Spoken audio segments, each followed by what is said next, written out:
আমাদের লম্বা একটা শিলং ট্রিপের মধ্যে একটা দিন মাঝখানে গ্যাপ ছিল, এবং সেই দিনটাতে আমরা ডিসাইড করেছিলাম যে গুয়াহাটি শহরটা একটুখানি ঘুরে দেখব। এবং অবশ্যই ব্রহ্মপুত্র ছাড়া তো গুয়াহাটি শহরটার কোনো বলতে গেলে সেরকমভাবে অস্তিত্বর জায়গায় থাকে না।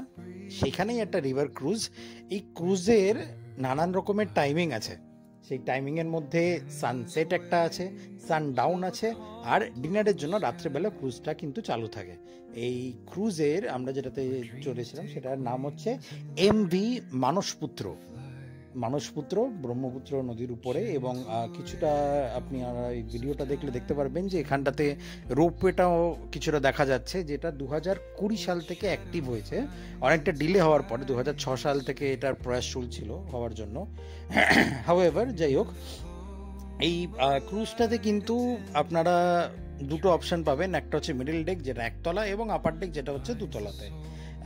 এখানে খাবার, এখানে ফুড, ড্রিঙ্কস, বেভারেজেস এবং মদ্যপানীয়রও ব্যবস্থা রয়েছে। আমরা যদিও কিছুই অপ্ট করিনি, কারণ গান্ডে পিন্ডি খাওয়া দাওয়া করেই আমরা এটাতে এসেছিলাম। ভালো করে এটাতে এনজয় করুন, দেখুন ভিডিওটা।